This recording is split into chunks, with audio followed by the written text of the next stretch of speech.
Expense account to Homicide Bureau, Department of Police, City of Hartford, Connecticut. I in no way expect the Bureau to honor this statement, but since it's my regular form of report, I will use it for convenience. The following is an accounting of expenditures during my investigation of the Glen English matter. My interest in the case has been a purely personal one.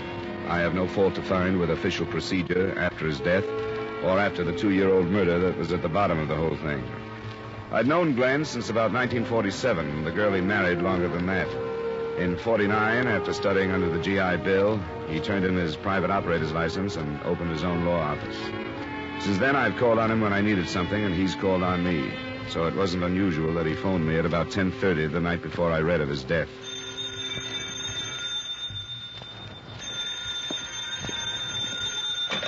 Johnny Dollar. Hi, Tin Star. Who's this? That champion of perjured testimony? Got any to sell? Nothing that you could afford. How are things, Glen? Okay. I'd like to ask a favor of you, Johnny. Sure, what is it? I've got some evidence that I want to protect, a statement.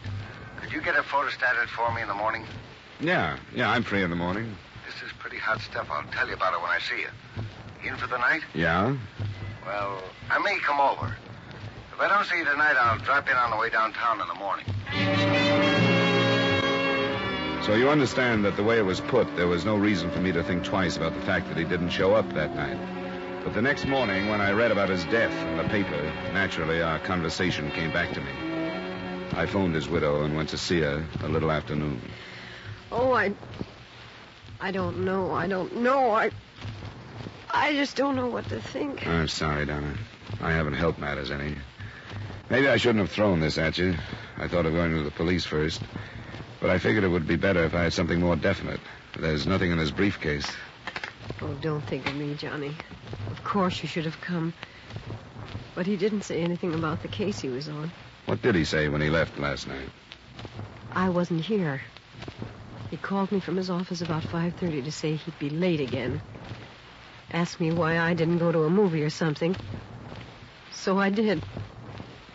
So I didn't see him. Oh, John. Johnny, I don't know what I'm going to do. I know, honey, I know.